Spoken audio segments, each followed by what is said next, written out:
We come to the Jewel of the South, Hampton, Georgia. Well, technically, Atlanta.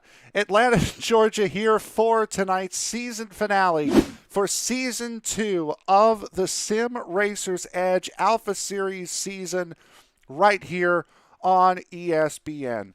Good evening, everybody. My name is Frank Marchese. Thank you very much for making us a part of your evening once again for the 16th time this season. And alongside me is my broadcast partner, a very testy Tony Trapasso here tonight. Tony, not a lot. There's not much on the line here tonight. The top two are pretty much sorted out in the championship. The battle between third and seventh is the one we're going to be watching all night long. But still a fun race to have here tonight in Atlanta. Yeah, the devil came down to Georgia. He was looking for some balls to break. He just got in from Louisiana. He's rained out a lobster bake. And the point standings look like where do you go from there? Like, how do you respond to that, honestly? So here are the point standings as the guys are in the middle of the qualifying session right now. Jeffrey Roulette, Butch Davis, Jeff Hollingsworth, Bentley Glazer, and Jeffrey Bogan. That battle between third and seventh, that is the battle that we are going to be watching this entire night, because these guys are really the only ones that are going to be able to make major moves in the championship. First is already locked up. As a matter of fact, Nate's not even racing tonight. He's going to be in race control, and Chris Simard cannot beat him, and he cannot fall behind Jeffrey Roulette, who's behind him. So it's that battle between the 66, 43, 97, 87, and 21, what we're going to be keeping an eye on tonight. Yeah, absolutely. I mean, and there's still a whole bunch to race for between those guys, and it's going to take yeoman's work for Bogan to pull this off. Hollingsworth has a mathematical shot at it. Butch Davis just needs a really good points night, and Jeffrey Roulette just needs to keep those guys behind him. Yeah, absolutely. As we take a look at the rest of the point standings, we'll take a look at the team standings as they sit right now, and this is one of the reasons why Nate probably should have raced here tonight. Only a 32-point advantage between for Voodoo Racing over OGR, and Nate has been carrying the flag for Voodoo Racing this year. Mike Grandy has had a couple of very good races in there. Chris Walker has a podium this year. So he has had help, but it's been Nate carrying most of it, while OGR has been very consistent with all of their drivers. Yeah, absolutely. But the thing is, I don't even see Chris Walker here. I thought I had seen him before. No, you're right. He's not here tonight. So that could be a major happening as far as the points championship goes for team championship. We have about a minute left here. Yari Brupatcher, who we haven't seen in quite some time, currently sitting on the pole. Another guy we haven't seen in quite some time this year. Starting in the 18th position, Michael Sturgill is here. So VSM has a full house here tonight. A couple of other guys that we are noticing that we have not seen here recently. Neil Messer is here this week as well. So end of the season brings everybody out. Yeah, absolutely. And it's good to see these guys, showing up for the final race of the season to kind of gear up for season 3. I've seen the tentative schedule for season 3. I got to say, I'm excited. I'm very excited for some of the changes that they're going to be making for the upcoming season, which you can find on the Sim Racers Edge Facebook page. That's a tentative schedule, but just stay tuned to the VSM Facebook page, and you'll get all the information as far as what tracks are coming up and what their plans are for season 3. And while you're at it, everybody that's in the chats right now, hello to everybody that's in the Facebook chat and the YouTube chat, the Twitch chat, and the Facebook chat. Don't forget to like, favorite, subscribe, share, turn on bell notifications so you don't miss a single moment of action on the ESPN family of races. And Frank, what do we got coming up later this week? Well, what we have coming up later here is tomorrow evening. We have the TNT Truck Series presented by United Sim Racing Association. They will be at Kentucky for round number 2 of their season, a season that we are so excited for here on the network. That will be at 7:50 p.m. Eastern Time. Tony and I will be in the booth for that. Coming up on Friday will be the Circle B Diecast Super Speedway Series. They will be at Daytona, the second race in the round of 10 before the championships. Only 3 races to go in the Friday night series. That'll be 8:20, and hopefully it will be Sam and Byron in the booth for that. Sam and Byron will also be in the booth. Well, they'll be in the booth the rest of the week, actually. June 13th, which is Sunday, the Medieval Racing League heads to Kansas for round number 8 of their season. That'll be at 8:10. Pardon me. We'll correct that a little bit later. And the Rowdy Energy Cup Series on Monday will be hosting their All-Star race at Texas Motor Speedway at 8:20 p.m. Eastern Time. So as we go through this warm-up session here, that is what is happening here for the rest of the week. And Tony, let's talk about this track here for a second. Atlanta, known, especially in stock car circles, for eating up the tires. And the last time this group of drivers were here, they ran this race caution-free. So this could be a very, very good, very quick race here tonight. Right, but the last time we were here, there was a different tire model and different aero model on the car. From what I've been seeing so far, tire wear looks to be very similar to what we saw the last time we were here. But as we've heard drivers say all season long, you get this car in traffic, you get it in close traffic, and it starts to push like a dump truck, and you're going to burn the right front off if you're not careful. Now, we have seen 2 lanes work here in the past. We've seen 3 lanes work here in the past. The biggest thing is, can you time your run to come off of 4 with the head of steam that you need to get that front wing out front at the stripe? And this race here is going to be, it's a one-off essentially, because this is a brand new Dallara IR18. For those of you who do not know or aren't up on iRacing and their updates, the 2021 Season 3 update came out today, earlier this afternoon, and there was a plethora of changes for the IR18. There's a new damage model on this car. The tire sidewall properties have been adjusted to differ from tire tread properties. So basically, the medium and the medium and hard tires are going to react differently. These changes should allow more for more realistic tire-to-object and tire-to-tire contact based on the part of the tire that makes contact. For the new damage model, wheel mount properties have been updated. iRacing setups have also been updated, and there is a completely new tire model for this car as well. So this is a completely different car, even from what they ran last week at Milwaukee. Well, the other thing to keep in mind, too, is with the new damage model, they've also adjusted how long debris stays on the track that you can have the possibility of running over after a crash. They've changed that time frame, so we could possibly see object damage after a crash is more likely to happen now than it was in the past. And like you said, with them changing the way the tire model reacts, we've seen guys get stuck in the wall because they just made the whole tire sticky like the tread patch would be. Now it's not quite as sticky on the sidewalls, but it's more likely to throw you across the track if you hit something. And shout out to Michael Bourne for putting that all nicely in the Discord as well, so we can read that on the broadcast. So as the warm-up session comes to a close, we will now head to the starting line for the season finale starting lineup, and it looks a little bit like this. Jari Brupatcher wins the pole for the season finale, his first pole award of the season. And look at the top 4. Chad Simpson just shy of the pole by 5 1/1000ths of a second. Will Fletcher, 6 1,000ths of a second off the pole, and Ronnie Osmer, 8 1,000ths of a second off of the pole. Those are your first 2 rows. Mike Grandy and Brett Beasley will make up row number 3, pardon me. Row 4 goes to Butch Davis and Charles Woods.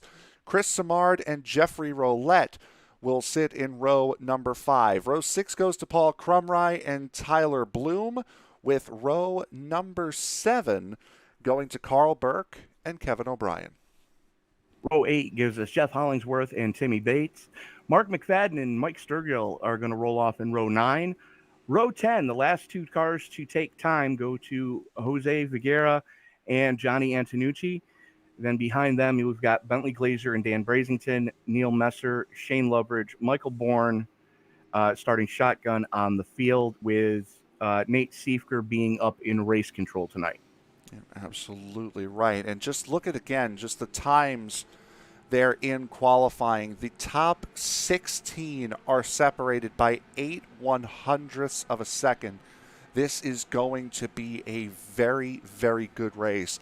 And on a track where the tire model, where the tires are known for getting grinded down, this racetrack is going to eat up these tires. And on this new tire model, we're not sure how it's going to react. Well, the thing is, too, this is one of the oldest pave jobs that we're going to see all season long. And of course, they give it to us at the last race. And if the last time we were at Atlanta was any indication of what we're about to see tonight, ladies and gentlemen, buckle up, because it's going to be fun. Yep, it absolutely is. Yari Brupatcher and Chad Simpson sit on the front row. There you see those two right in the dead center of your screen. Mike Grandy Sr., Ronnie Osmer making up row number 2. It has been a wild and crazy last 16 weeks here for the Sim Racers Edge Alpha Series. We come to the line to complete the season, 195 laps here at Atlanta. We're green. Brupatcher and Simpson side by side as they haul it off into turn number 1. Simpson trying to hang tight right now, not able to do so as Brupatcher gets the nod and brings Grandy with him as they haul it off down the back. They're wrecking already as that's Charles Woods in the wall. There's Woods in the 40. Oh, it collects Johnny Antonucci in the 13. Down the back straightaway, that looks like Carl Burke has towed it to pit road. There's the 84 of Kevin O'Brien. Not sure if he might be high-centered in that 84. He's spinning those rears. Nothing. There he goes. Now he finally gets it rolling. That looked like it started with Burke. Yeah, he caught the apron in the middle of 1 and 2, slid up, and then all hell broke loose behind him. Here's Will Fletcher. Will Fletcher decided to pit start, and he ended up spinning it on his own down on the apron. So we'll go to the actual incident now. As that's Burke and Woods both hard into the wall in 2. Yeah, that started with Burke. He went to go low under who the hell was that? Look at Bentley Glazer. He went to go low under Bentley Glazer going through 1 and 2, caught the apron, and the car just washed out. Let's take a look at it now. There they already are. They're already off and wrecking there. So an early incident here for these guys. It's Kevin O'Brien still limping that battered number 84 around. One guy who had an absolute mare of a start, the 55 of Ronnie Osmer, fell from 4th to 8th on that restart. Just did not get that car turning at the start. It looked like he may have missed a gear or had it in the wrong gear to restart in and just couldn't get it up to speed. But hindsight being 2020, at least he's still on the track. Carl Burke has put it on the hauler. Now, this is one thing that this racetrack is known for, and that is, even in non-simulators, this track is very synonymous with this. Spinning the tires on the restart. The older the tires get, the harder these cars are going to be to control on a restart. They're not going to be too bad right now, but if we get into a late race situation where we have to have a restart on tires that are maybe 10 to 15 laps old, you're going to see a lot of guys lighting those rears up. Absolutely. I mean, and the way to avoid that in this car anyways is to restart in second gear. But you're not going to be in the power band. And if somebody behind you doesn't spin the tires, you're going to get run over from behind. So it's kind of a catch-22 with a late race restart. But, it's still early. We still have plenty of racing left to go. And, these guys are going to try to get their cars fixed. Some of these guys are still towing right now, but Roulette, Mcfadden, and Woods are all still. Actually, I take that back. Roulette and Mcfadden are down and away. Charles Woods still towing. Will Fletcher decided to take a pit start. Now, whether or not that was what he had planned to do or not, that's what happened, and that kept him out of that incident, even though he did have a spin of his own. Neil Messer did not start this race in the number 4. So Neil Messer not here. Of the drivers that came into pit, it's from everyone from Bentley Glazer on back. So the 14th position, everybody came into pit. Whether they needed to or it was their own option is undefined. However, most of those guys were caught up in that. Yes, but everybody from 14th on back had come into pit road in some capacity, as Michael Bourne now is back down pit lane in the number 19. Just wanted to make sure that he's got, that tank packed as full of fuel as he can get. Maybe a little bit of fuel strategy already starting to rear its head, as we've seen this turn into a fuel strategy race in the past. He just drives through pit road there. So Michael Bourne trying to circulate himself to the back of the field, as it will be Jari Bruphatcher in control of the field. Now, it's been a while since we've seen Jari. Last I can remember, I think, was Spa was the last time Jari had been a part of an SRE race. Back here in a big way in the season finale, taking the pole and now in the lead, albeit under caution, this entire race. Tony, take us to the green. As the field works its way through the 3-4 complex, lights are out on the iRacing pace car. Bruphatcher going to have the button as we get ready to turn him back loose. Now, as soon as the pace car clears the surface, he can pull the trigger anytime he wants to. Pace car is in. Bruphatcher holds him down, gets into the restart zone, pulls the trigger, and is underway. Gets a great restart. Mike Grandy caught sleeping as he's got Chad Simpson filling his rearview mirror. Yep, Chad Simpson did get a very good restart in that number 42. Also a little bit further back, that is, I believe, Jeff Hollingsworth. Pardon me, that was not Hollingsworth. That's Brett Beasley on the inside in the number 69, trying to work on Ronnie Osmer. Osmer right up against that wall. As a matter of fact, Osmer's in the wall. Not the return Osmer was hoping for, as he's pancaked the right side of that 55 VSM machine. He's got Beasley to his inside, Hollingsworth to his inside, and he's getting... Oh, he's in the wall again, wow. And that's going to do it right there. Ronnie Osmer. Boy, wow, Johnny Antonucci almost caught it again, and that's Kevin O'Brien on the inside. How is that not a caution? I don't know. Honestly, we still keep going here. Tim Bates now in an identical car to Brett Beasley, so thank you very much for that, boys.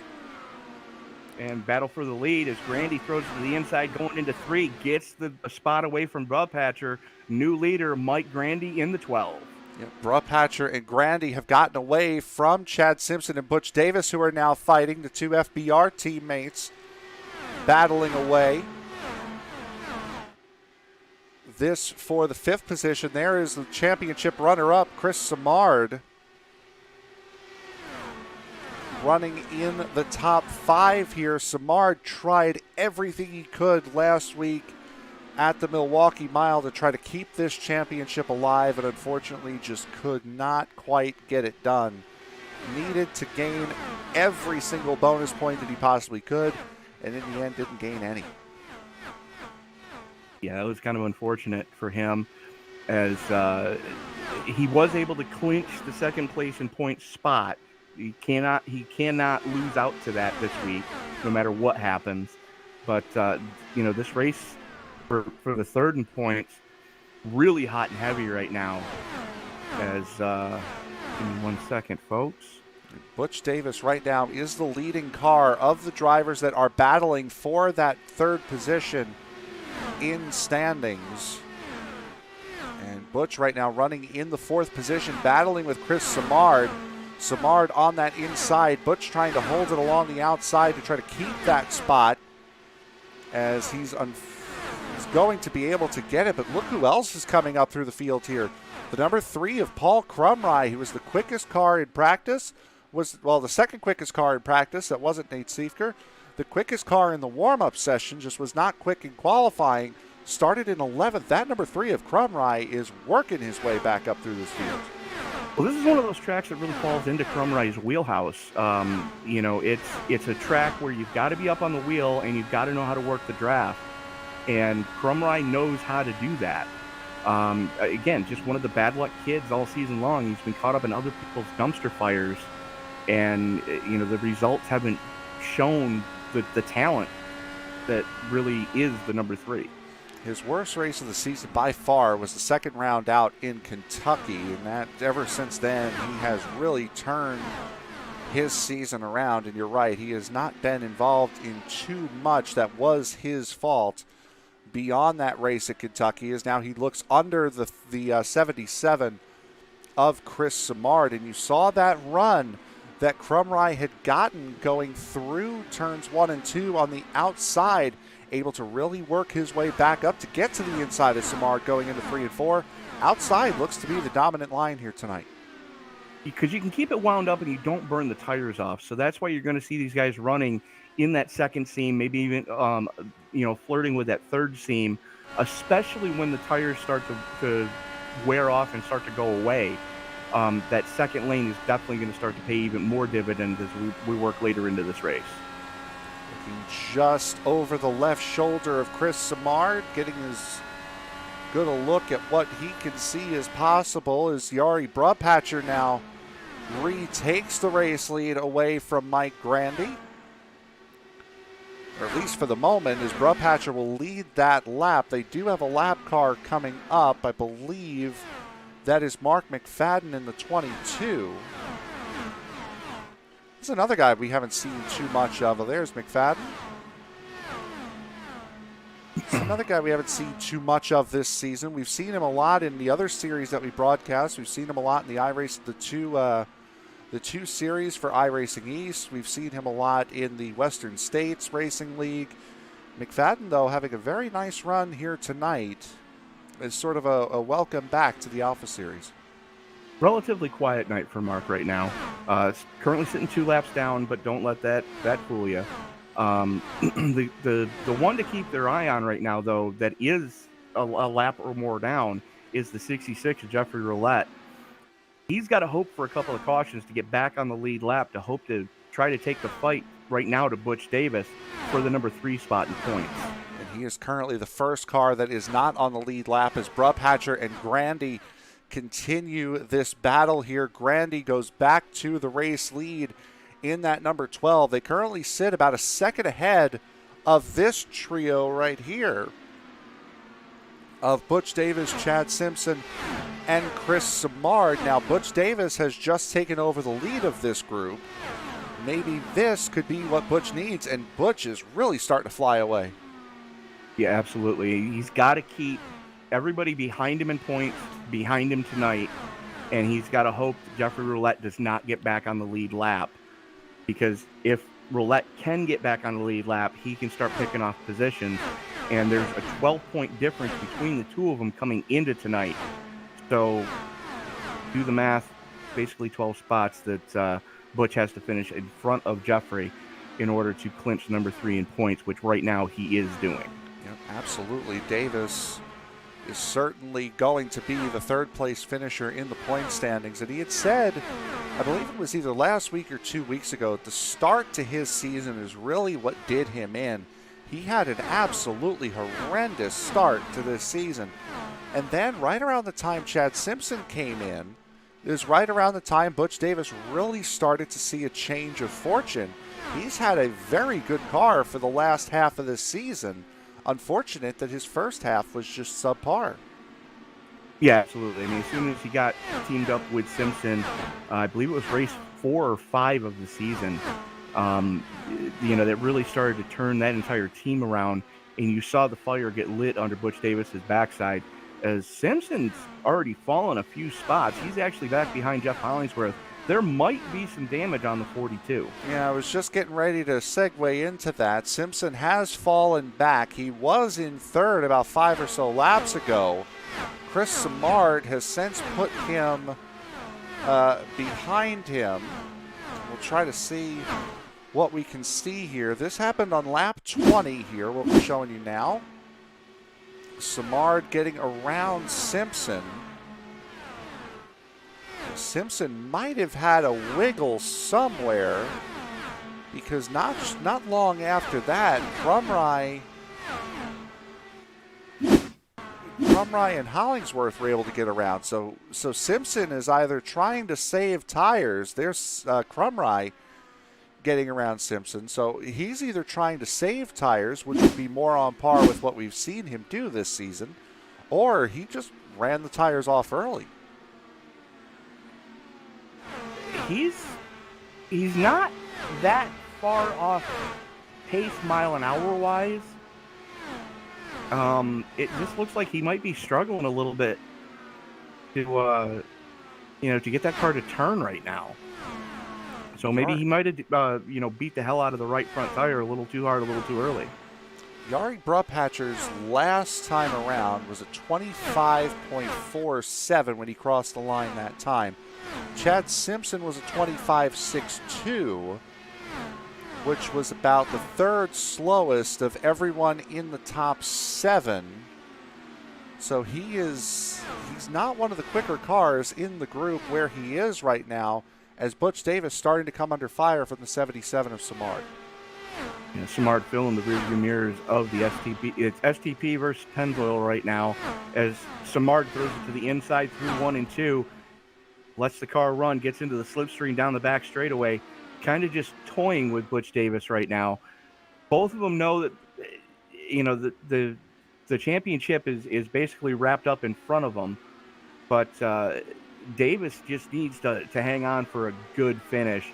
And you could see it right there. The aero push really got Simard going into 3. He had to really back out of it. Talking about a guy who's starting to back out of it. Mike Grandy, in that number 12, has fallen from the race lead. He is now a second behind Yari Bruphatcher. And one thing I'm noticing is where those two guys are running. Bruphatcher has been on that outside wall riding, and Grandy has been down towards the inside line. There's Grandy, you saw the flash there. Grandy on the inside, Bruphatcher on the outside. That outside line, as this run goes on, is really the dominant line. And it goes back to how abrasive this track is. It's basically a mile and a half worth of Darlington, where it's just sandpaper. And the fact that those guys are running that second and almost third lane, trying to stay out of the marbles, but still up there, rim riding, if you will. They're not burning the tires off in the corners like everybody else is, and they're able to carry more speed on corner exit. Tim Bates has now dispatched of Chad Simpson, who has fallen 0.7 of a second behind in about half a lap. And for the first time since the season opener, Michael Sturgill is in the field here tonight. Started in the 18th position after setting a time only about a 10th off of pole. He's up to 9th. So as the Cincinnati, Ohio natives tires get a little older, He's getting a little better as the caution does come out. Tyler Bloom. There's Tyler Bloom in the 96 right there. That Fuzzy's vodka machine, and he has broken the left rear suspension on that car. Oh. We'll take a look and see what happened to Bloom that caused that incident. Well, we're going to have to go a little bit further back, I think. Got into it with Will Fletcher. And he's already sliding there. He's already broken the rear suspension.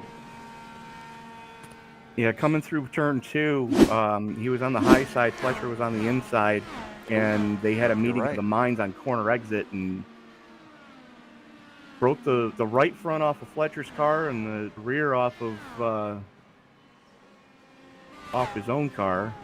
So I will say it is nice to see the realism in that that little bit of contact did not like break the front end and then snap it back on as wholesale pit stops are in here, as it will be Jari Brupatcher winning the race off pit road, Grandy coming back in second.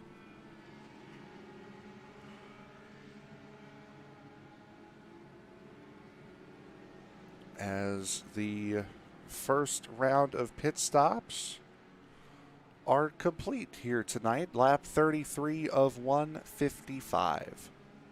And that was kind of timely because we were getting ready to see a green flag pit stop coming up. With as hard as these guys were running, it was only a matter of a few laps before we were going to see the first one start to call no mas.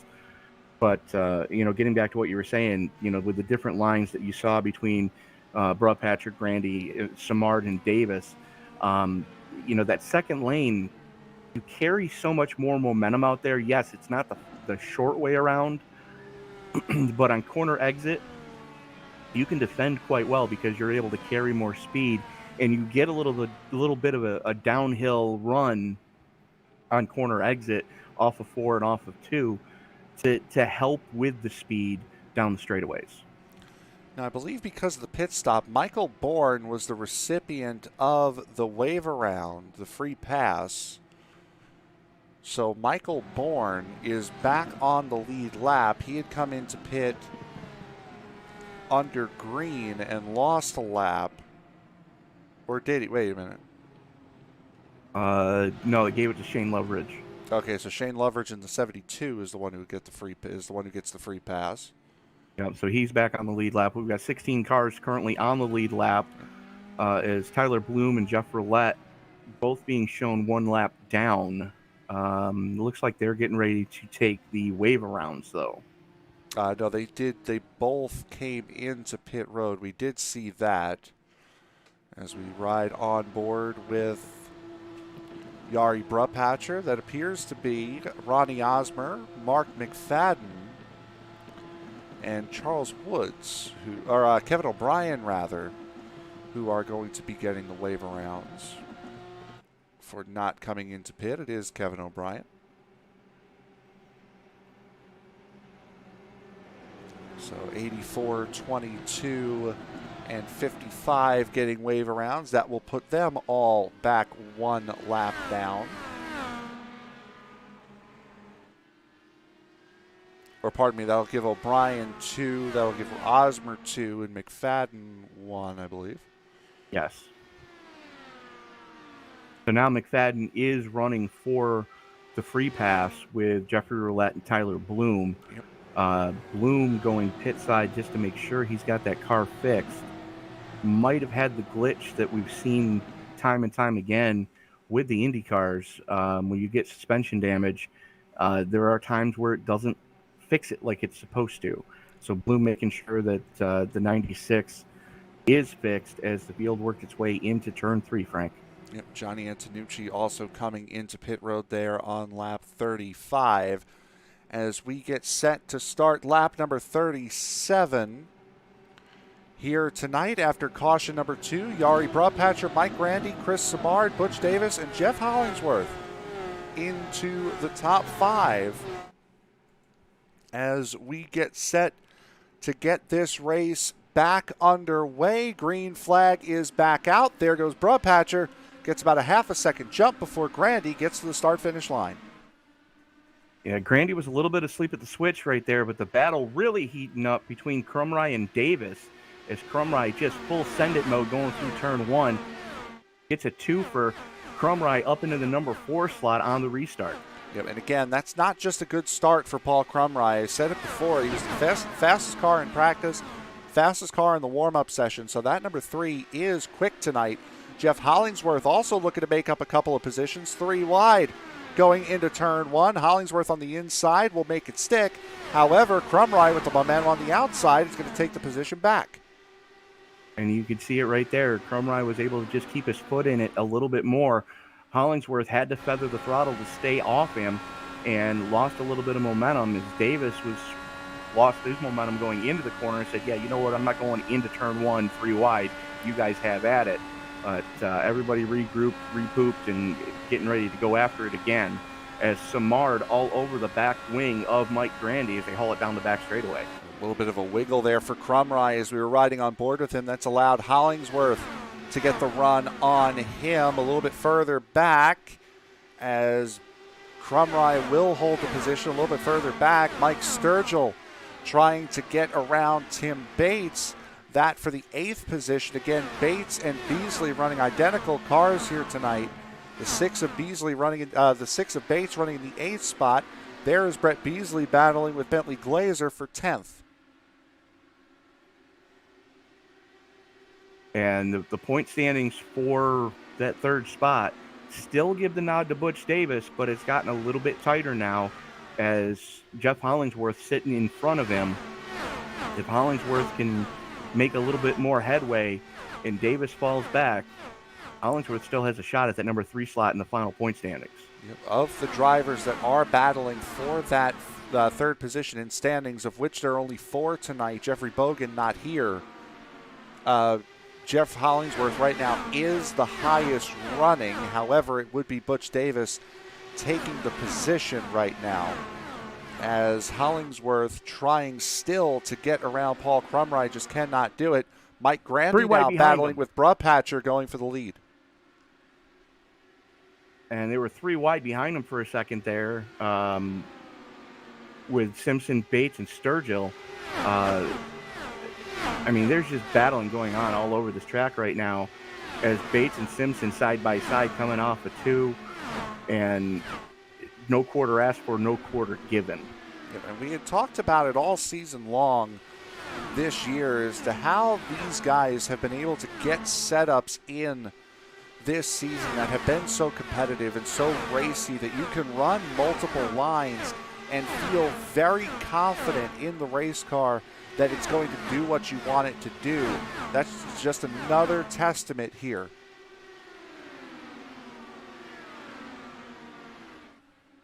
Yeah, absolutely. I mean, these guys, you know, they put in thousands of laps every week to make sure that these setups are as racy as they possibly can be.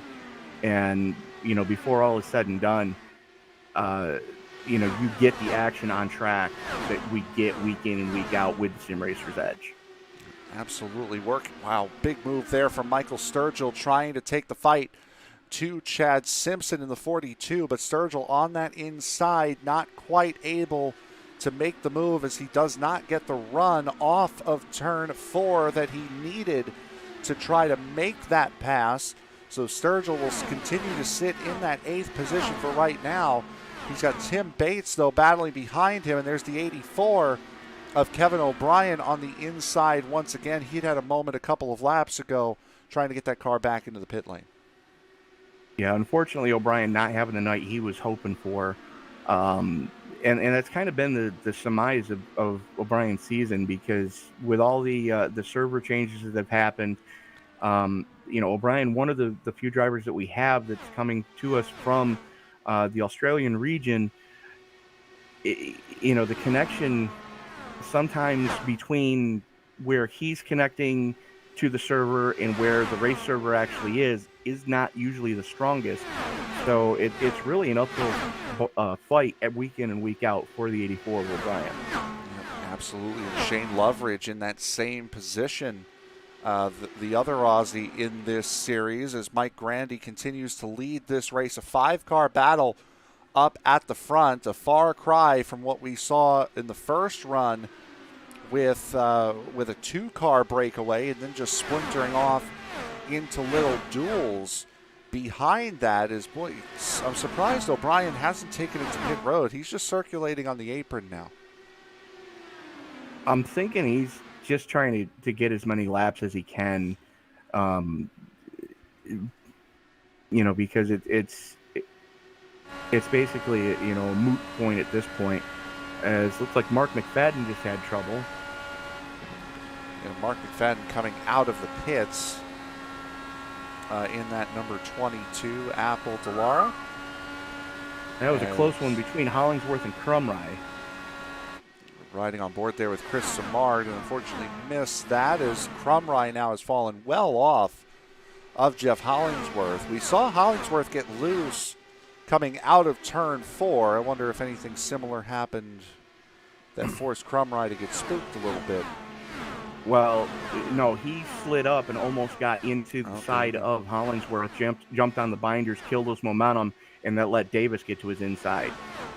Now he's got to try to get that momentum back as Butch Davis is trying to get the position away. That's for 5th between the 3 and the 43, and this was really close there coming out of that dog leg. But again, Crumry has been incredibly quick. Fastest lap of the race, by the way, goes to Mike Grandy, who has put down a 25.1 in this race. Chris Simard has also put down a 25.1, and he is now in the race lead after passing Jari Brupatcher. And Tim Bates has had a big moment down in turn number 2. He is on the inside wall, and he'll be towing it to pit road. Collected Ronnie Osmer with that one, too. Take a look at it here, battling on the outside of Michael Sturgill, and just hits the wall on the outside. Comes across the racetrack. And I don't see where he caught Osmer in that. But I'm sorry, Osmer just had to go pit side. Yeah, Osmer was going pit side. So Tim Bates sees his good night evaporate just a little bit more than a quarter of the way through as Jari Brupatcher goes back to the race lead on Chris Simard. Jeff Hollingsworth trying to get under Mike Grandy. And it's good to see, Simard have a decent run going, especially after, last week going, I think he was 4 laps down at one point. Caution's out now. And there we go. I believe that was Charles Woods in the 40. Oh, yeah, it was Charles Woods in the 40. The 66 of Jeffrey Roulette also with a lot of damage on that Dallara. Kevin O'Brien down there again. And boy, he's just had a mare of a night. That started with Michael Bourne. Bourne caught the apron in the middle of 3 and 4, and Woods just nowhere to go. There they go, and boy, Bourne swings right into Jeffrey Roulette. Johnny Antonucci, and a big hit on Tyler Bloom as well. There were a couple of nasty little collisions there. As we'll ride on board now with Tyler Bloom. Just watch the smoke, and man, just had nowhere to go. And you hate to see it, but that's going to put a fork in Jeffrey Roulette's night. Yep. He got caught up in the first one, got caught up in this one. Looks like Fletcher has put it on the hauler. Charles Woods has put it on the hauler. But you got to feel for Jeffrey Roulette. He had a shot at doing some stuff in the championship tonight. Came in third place. Not the night he was hoping for. Not going to finish in that third place in the final championship standings. So now the race is between Davis, Hollingsworth, Glazer. That's it. That's it because Bogan's not here. Yep. Race off of pit road, won by Chris Simard. As another big incident here, just our third caution of the night thus far, and it was a big one. And you saw on that overhead replay the two orange cars on the outside that were colliding and hitting the outside wall. That was the 66 and the 19. So that's how their days ended. Ronnie Osmer should be getting a lap back here because he had just come into pit. If you're in the chats right now, let us know who you're pulling for that that third spot in the championship. Absolutely. Again, it's between Butch Davis who currently occupies the 4th position. Jeff Hollingsworth, who is right behind him, and Bentley Glazer, who did not take a qualifying time, started from the back and is currently running in the 9th position. And Glazer last night and Friday is about to do something that has not been done since 2013. Last night, he officially won the Western States Racing League Championship, the Truck Championship on Tuesday nights. And Friday night, he is about to clinch the Cup Championship in that series. And it is the first time since, let me get this back up here.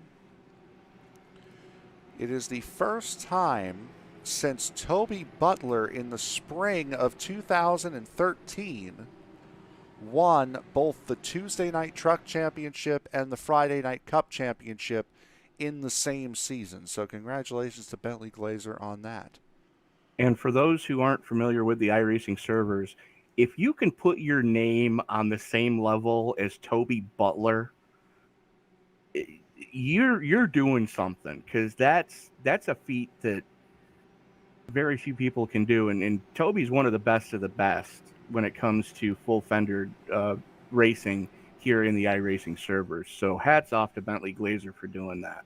And Toby Butler, that was the last season of, I think it was a 4 or 5 season streak where he did that, won both the Tuesday and Friday championships. So 2 calendar years of pure dominance for Toby Butler in the Western States Racing League. And Bentley Glazer, again, is first time in 8 years that feat has been accomplished in the same season. So, again, hats off to him. And we will be bringing you season 45 of the Western States Racing League when that season kicks off. I would say in about a month and a half time after season finale last week and the season finale for the Cup Series. The season finale for the Truck Series yesterday. And the season finale for the Cup Series will be this Friday night. And again, you can find all the action here on the ESPN family of broadcasts. Should be St. Cooper Bennett and Byron Rodney in the booth for that one. For Western States, I don't think that's accurate. No, I'm sorry. Chris Simard. Right. Chris Simard takes the green flag. And we are back racing, working laps 60 of 195 here at Atlanta. Yari Brabpatcher got a slow start this time, and Grandy and Davis are all over him. Grandy looking to the inside, going down the back straightaway, gets the nose in there. But Brabpatcher in that preferred line, Davis up on the preferred line as well, going to give Grandy a slot to slide up into, going through the quad oval, as they have reeled in Chris Simard with the draft, and now it is a 4-car battle. It's also big. Speaking of championships, it's also really big as, Grandy had to really back off to keep from knocking the wall down coming out of turn 2. It's also big in the sense that Jeff Hollingsworth racing for OGR in this season. And in this series, Mike Grandy racing for Voodoo Racing. They're only 32 points adrift of each other in the team championship. And OGR, by far and away, has a lot more representation in this race than Voodoo does. And 3 of their 4 drivers are currently sitting in the top 10. And I'm only seeing 1 driver showing up tonight for Voodoo that's actually on track. Brazington 29, so that'd be 2. Okay. And Brazington currently sitting in the number 10 slot. We haven't mentioned him yet because he's normally up in race control. Yeah, exactly. I just realized he was on track, actually. The father-in-law going to be happy with that one. Currently sitting in the top 10 is Brazington. And a relatively clean car tonight. So a good run for Dan after being in race control for the latter half of the season. Now, it would have been 3-3 on the racetrack for the for the two teams. Nate decided not to run tonight and has gone into race control. That and Chris Walker not here, as Butch Davis for the first time in the 43 goes into the race lead. So Butch Davis will get points for leading a lap for the first time, and that will certainly help him in his quest for P3 in the championship. Absolutely. And he timed that run to perfection going through 3 and 4, just threw it in there going into 3, let the car drift up, and Simard just had to let him go. Going to do it again as they go through 3 and 4 again. Just look how Davis just stuffs it in there. And that's where you really trust that those Firestone Firehawks are going to grip when you go to turn the car in. Again, only 3 drivers remain out of the 5 that were running for that third position in the championship. Butch Davis leading the race, leading the group. Jeff Hollingsworth running in the 4th spot. Bentley Glazer running in 7th. This is the highest he's been all night long after not taking qualifying. Jeffrey Roulette, who had 3rd place in the championship, is one of the 4 retirements thus far in this race, and Jeffrey Bogan did not make it to tonight's event. Of the 4 retirements, I believe it's 5 now actually. Brett Beasley, Johnny Antonucci, Jeffrey Roulette, Charles Woods, Will Fletcher, and Carl Berg make it 6 retirements here tonight. Nate Siefker up in race control, and Neil Messer not making the start as Paul Crumry comes to pit road in the number 3. That's an unscheduled pit stop for Crumry, and he's missing the left front wing. We're not seeing that on our feed at least, so we'll take your word for it. And he's about to go a lap down now as Butch Davis puts him a lap down. Yeah, he caught the wall on the exit of 2 and severely bent up the right side suspension on that GM Goodwrench number 3. So going to lose a little time in the pits is Crumry, but it's still plenty of racing left to get that time back. Absolutely is. As Chris Simard goes to the inside and takes the race lead. So while these two swap for the race lead, we have 126 laps to go here in Season 2 for the Sim Racers Edge Alpha Series. Who will etch their name into the final winner's trophy of the season? We will find out when this race returns right here on ESPN.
Tonight's broadcast of the Sim Racer's Edge Alpha Series is sponsored by DiecastNuts.com.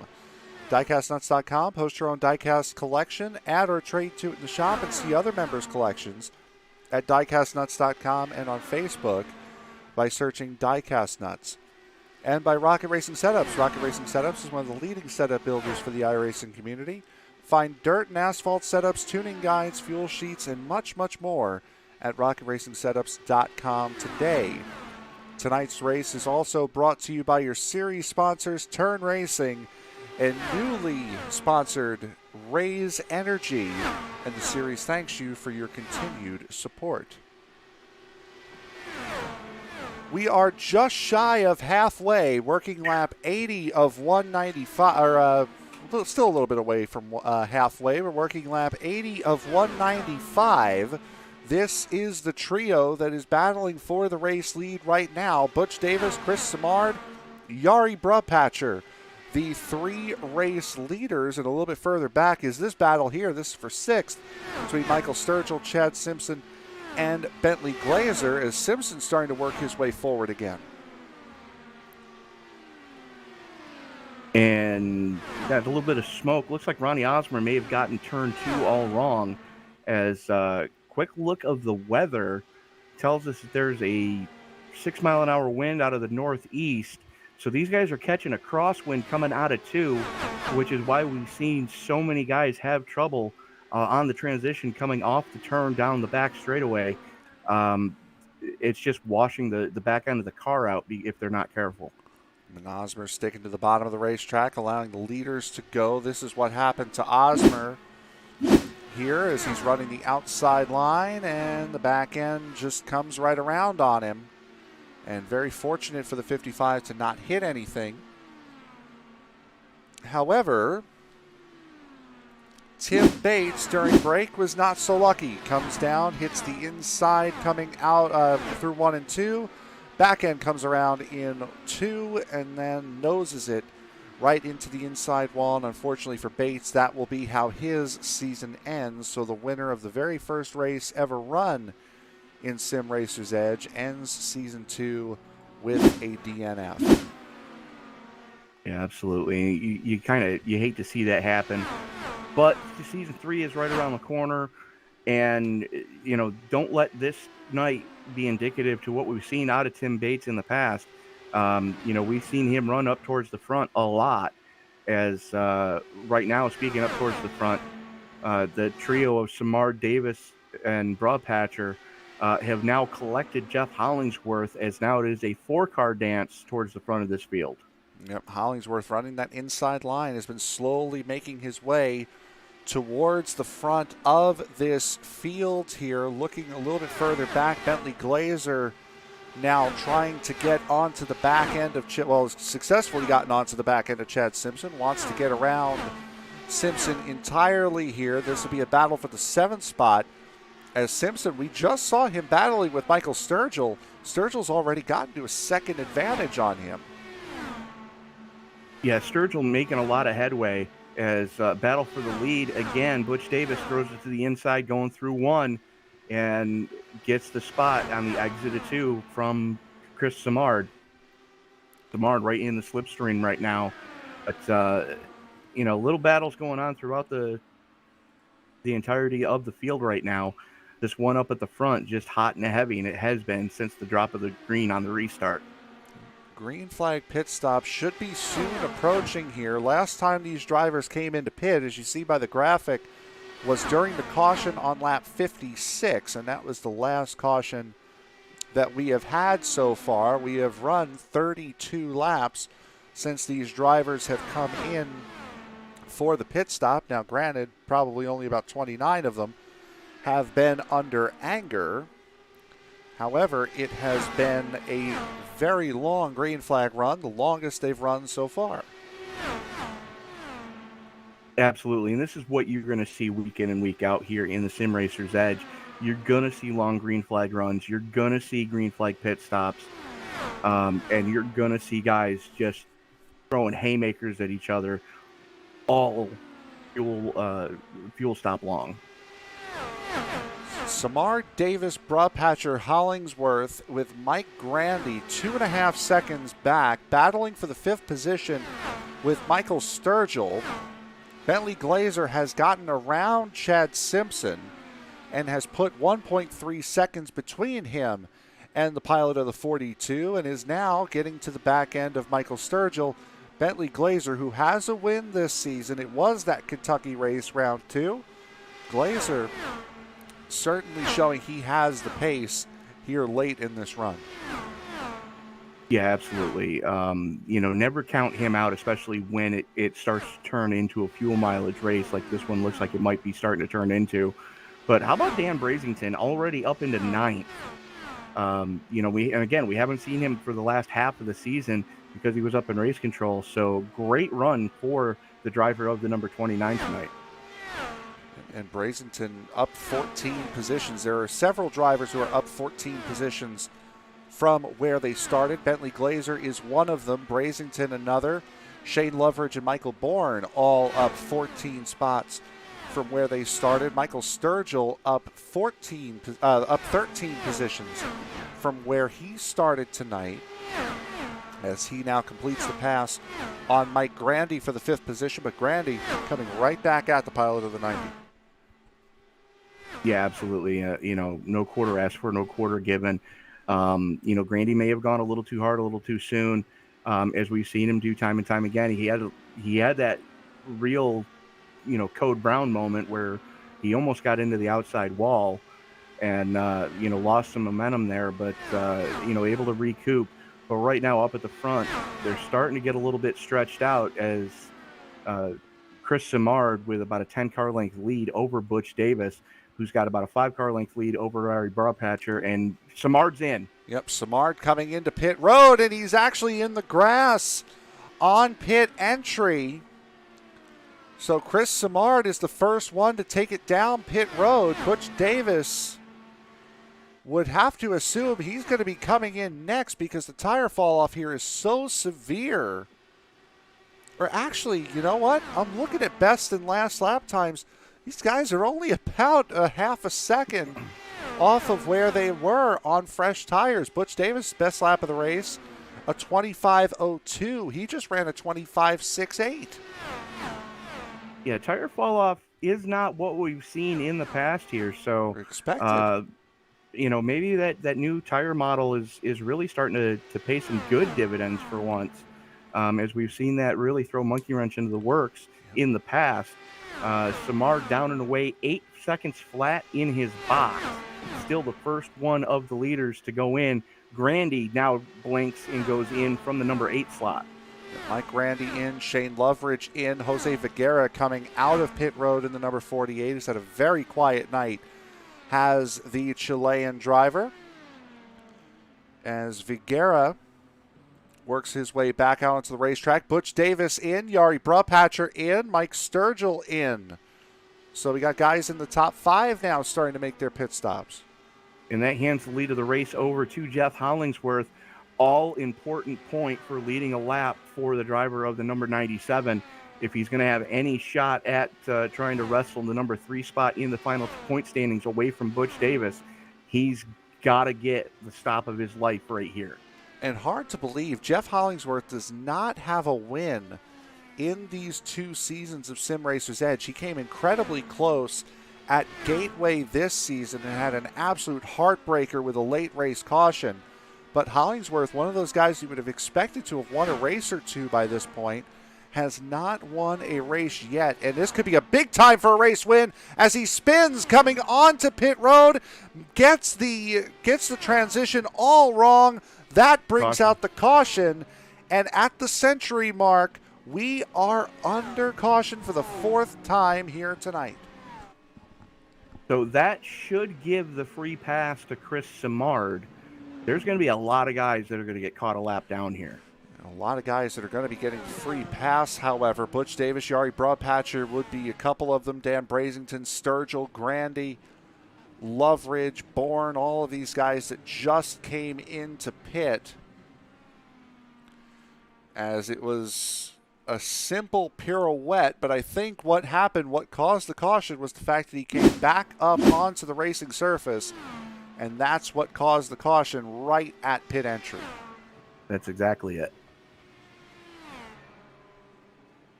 And that was a simulator throwing the caution, not race control. Well, there you go. So Bentley Glazer will be the first one to hit his pit box as the top three and the only three on the lead lap right now come into pit.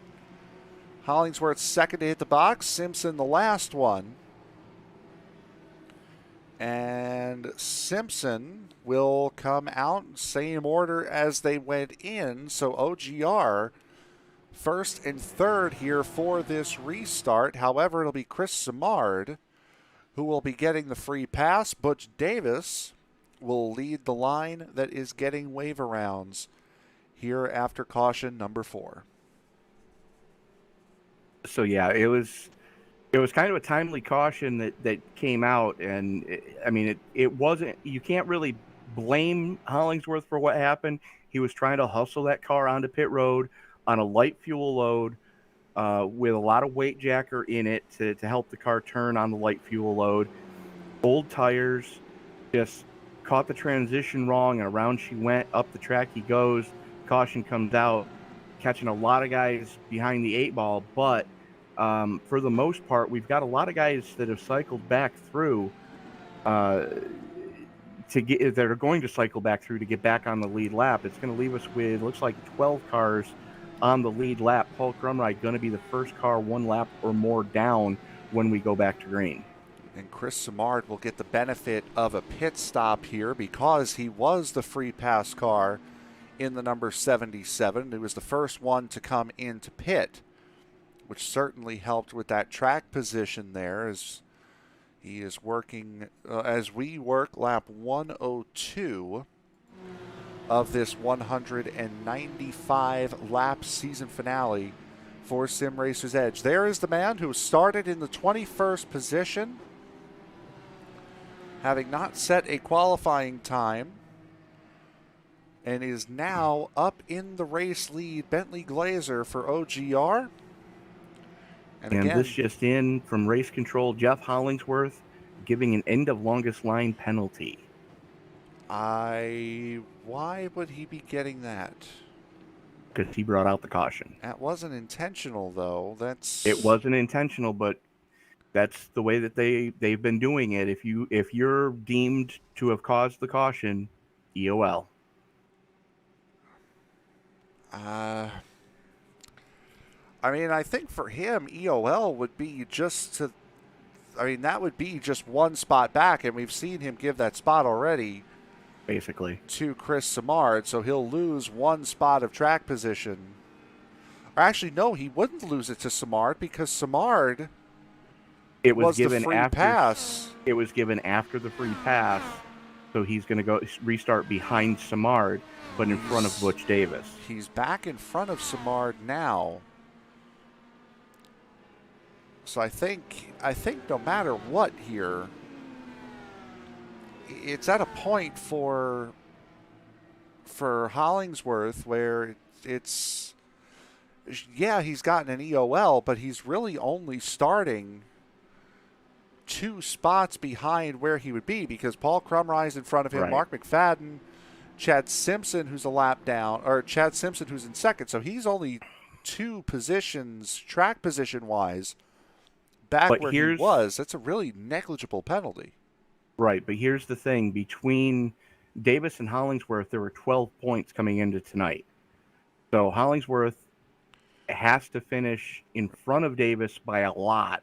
Right, but he doesn't lose a position, though. As we come to the green flag, Bentley Glazer brings the field back under green. Chad Simpson in second, and Hollingsworth. Now this is where that EOL penalty does kind of hurt, is because he's got 2 lap cars in front of him now, and Chris Simard on fresh tires right there on his inside. Simard looking on the inside, and don't count out Butch Davis, who's right there as well. So that battle for the number 3 slot in the point standings between Hollingsworth and Davis, hot and heavy right now. Hollingsworth has to hope for Davis to have trouble. Absolutely, as Davis running in that 5th position. There he is right behind. I believe Simard might have caught the wall coming out of turn 2. If he didn't. I think he did. We saw that plume of smoke come off the wall. So Simard slow as Bentley Glazer, Chad Simpson lead this race, and now this is looking very akin to what we saw at the beginning of this race, where 2 cars have broken away, and the rest of the field trying to catch up about a second behind. Absolutely is. There's battling going on right now as Brabhatcher and Sturgill throwing haymakers at each other right now for the number 6 slot. That's going on behind this battle with Chris Simard right now, who looks like he's got a lap car to his inside. That's Mark Mcfadden in the 22 to the inside there as Brabhatcher. This is the lowest Brabhatcher has been all race long. Michael Sturgill on that outside, able to retain the position as you see the battle for the lead raging right there under the flagman. Chad Simpson, Bentley Glazer. Now Simpson leading this race. Be interesting to see what Simpson could do now that he's got fresh air in front of his front wing. Yeah, absolutely. We've seen him able to do wonders in traffic. Now that he's got that fresh air and he can really, put the weight jacker and track bar where he needs them, going to see what he can really do and really open the taps up. But Glazer not letting him get away. Certainly is not, as Glazer 1/10 of a second behind Paul Crumry on the outside. Crumry, the first car a lap down. As a matter of fact, he's 2 laps down. And he is the only car that can claim that title. So unless a caution comes out after a long run, Paul Crumry will be getting one of his 2 laps back with the free pass, as Glazer is close right back up to the rear end of Simpson. Yeah, Glazer, when it comes to traffic, Glazer seems to know how to handle this car in traffic better than just about anybody else on track. We've seen it week in and week out. Doesn't put in the greatest qualifying laps, but when it comes down to go time, Glazer knows where to put that car, and I think you're right. Chris Simard may have popped the wall because he is definitely losing spots hand over fist right now. Chris Simard certainly struggling as he is now losing ground.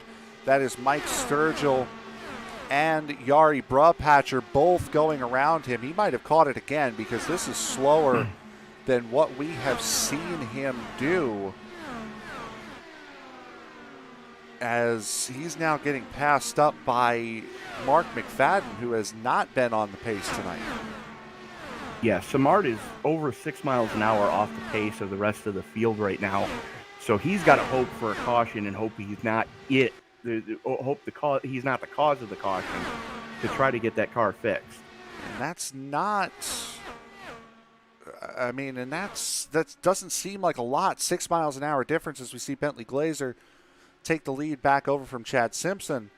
6 miles an hour doesn't seem like a lot, but it is. I mean, you look at, say you're going 6 miles an hour faster than somebody on the road, you can tell there is a definite speed difference between the two. Now put that speed difference at 210 miles an hour.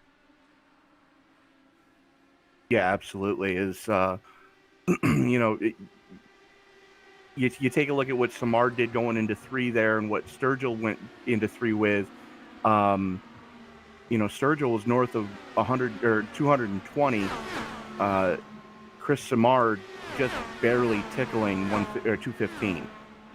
Dan Brazington has gotten around the 77 now, so that'll move Brazington up into the 7th position. And we'll try to take a look here. We'll see if we can get this camera right. Oh, no, that's not the right one. That's the one. And yep, there you see it. There's that seam that we're talking about. Boy, I wish I had a telestrator right now. There's a seam there on the side pod of that number 77. We'll switch to Brazington. that seam is not nearly broken as much as what it is on the 77, and we saw that hinder Jackson Bell back at Daytona. That's what kept him from winning that race. So yes, that 77 does have some damage, and that is what is affecting him, that crank in the right side pod. Absolutely, but up towards the front, what was a 2-car battle is quickly turning into a 4-car battle as Hollingsworth and Davis have reeled in Glazer and Simpson, and those guys are starting to walk away from Yari Brupatcher right now by a second and a half. Yari Brupatcher has gotten around Mike Sturgill. He's still battling with Sturgill, but Sturgill's effectively given up the position at this point. Hollingsworth has finally gotten around Paul Crumry for the first time since the green flag has come out. And now it is a genuine 3-car battle for the race lead. Butch Davis still about 0.8 of a second off, as Davis running by himself. There he is in the 43, so he's in a very good spot as far as not being hindered by anybody around him. He just needs to have the pace.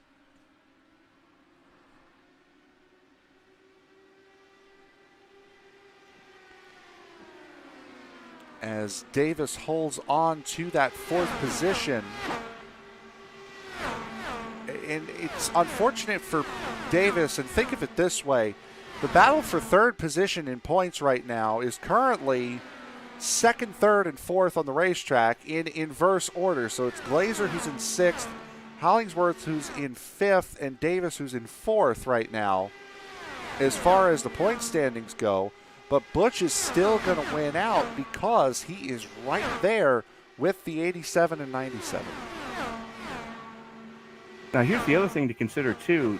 Jeffrey Roulette already used his 2 drop weeks. Mm-hmm. And one of those races was a 17-point race.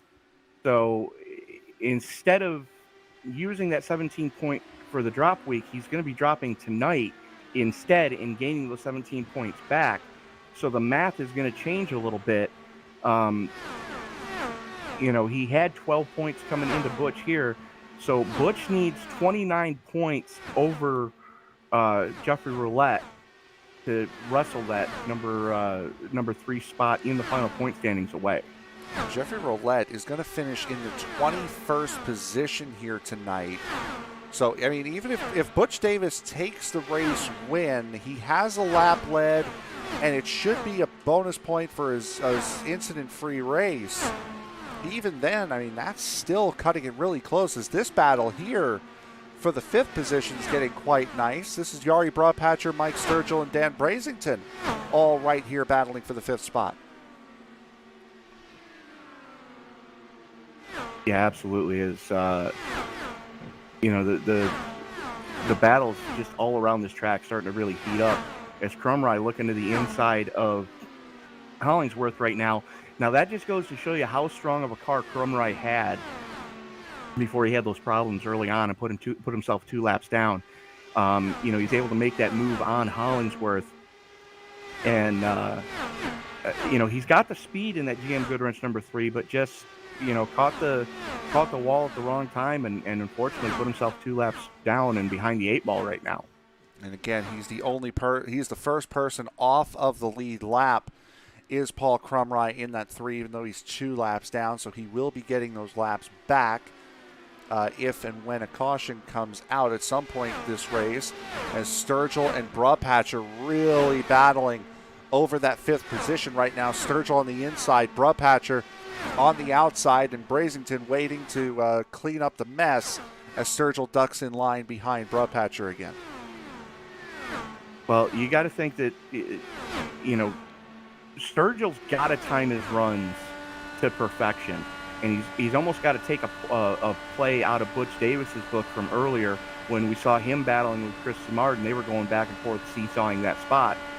You've got to time your run just right, throw the car in there, and just hope it sticks. And something that we're not seeing a lot of drivers doing here tonight is what we're seeing Sturgill do on this outside line here, dropping it down into 5th gear. Now, that's a very viable option in these cars.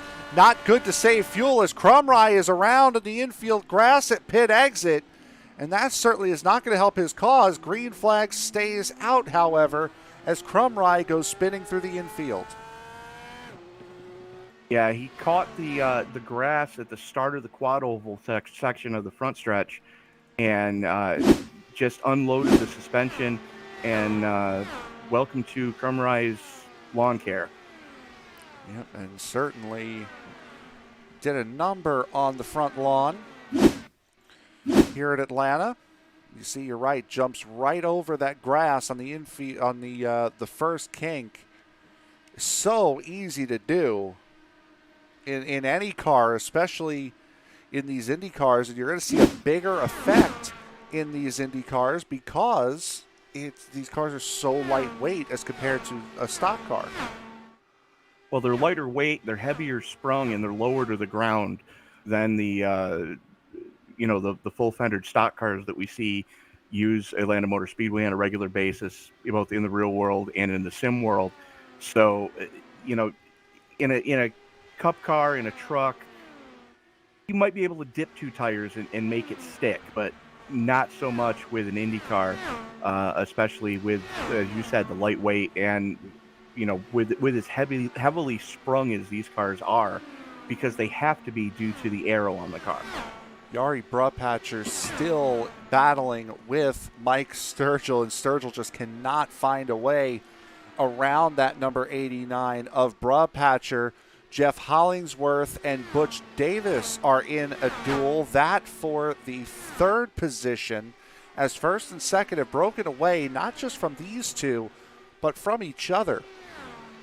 As Chad Simpson has pulled out an 0.8 of a second gap on Bentley Glazer. Glazer has pulled out a second on Jeff Hollingsworth, his teammate, and especially now with Hollingsworth and Davis battling each other, Davis taking over that 3rd position, it's only going to increase.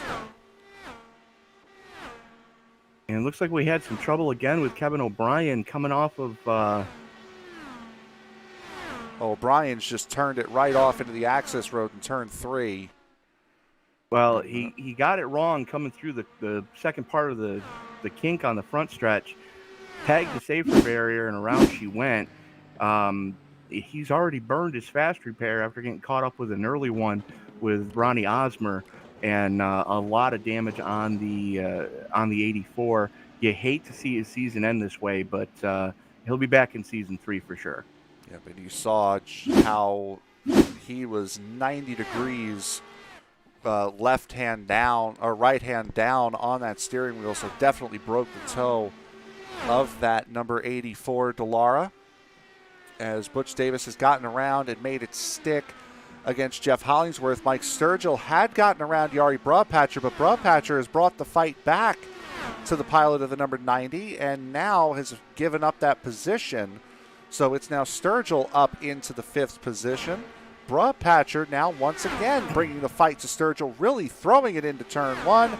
Maybe Sturgill can get the run coming off the corner here. Nope, Brupatcher too far out in front. And Sturgill's going to try it going through 3 and 4, what Brupatcher did in 1 and 2, and just full send it mode. These guys really throwing it at each other here. We're getting close to the pit cycle, as I think we've had another incident with Paul Crumry in the number 3. We'll see what happened to him. Oh, turned it dead right going into turn 3. Unfortunately, nobody on the track around him, keeping the caution in the flag stand, and we stay green. And Kevin O'Brien and Ronnie Osmer both put it on the hauler. So that would mean, I believe Paul Crumry is towing right now.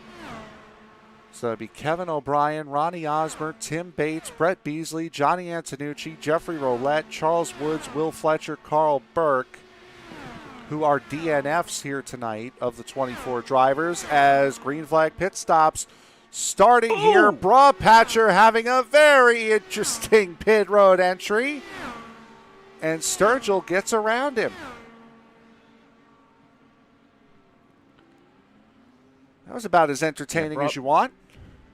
Absolutely, and only a code brown, but able to get that car slowed down to the minimum or the maximum pit road speed limit, and able to not get up for a speeding penalty. As Simard is in now, finally, hopefully going to get that car fixed. Looks like Chad Simpson getting ready to come pit side as well. Mike Grandy's in pit road. Chad Simpson here, he's slowing down. He will bring it down pit lane now in that number 42, lighting the tires up on his way in. Mike Grandy, you see right there in the foreground, stopping in his pit box. So they hands the lead of the race over to Bentley Glazers. Butch Davis stayed out as well. Jeff Hollingsworth, Dan Brazington, the only four that haven't gone pit side yet. Glazer in, Davis in. Hollingsworth stays out again. Yep, Hollingsworth and Brazington are the only two drivers that have not come in. Mike Sturgill has also come into pit road. As we'll see Jeff Hollingsworth trying to get another lap led and hopefully get a clean pit road entry this time as compared to last. And he does not come in this time. We'll see what Brazington does, and Dan Brazington will come into pit road. So Jeff Hollingsworth right now going to try to play the strategy game, because with the way these guys sit right now, we are going to have to make another another pit stop, pardon me. You can get your hate mail coming now, folks. That's Frank Marchese, care of ESPN, Hollywood, California, P.O. Box OU812. And now Hollingsworth comes into pit road, this time a lot cleaner and a lot smoother in this time for Hollingsworth. Chad Simpson goes by. He will get his lap back, and he will become he is the effective leader of the race, and once he passes Hollingsworth this time, he will become the official leader of the race and has a nice 1.5 second gap to Bentley Glazer. We have just over 50 laps remaining in the Sim Racers Edge Alpha Series Season 2. Who will take the checkered flag at Atlanta? We'll find out when we come back. You're watching the Sim Racers Edge Alpha Series right here on ESPN. Do not go anywhere.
working lap 151 as the race leader, Chad Simpson, crosses the start-finish line of 195. You saw there on the graphic during the break, the 97 of Jeff Hollingsworth caught speeding on pit entry and forced to sit in the box for 40 seconds.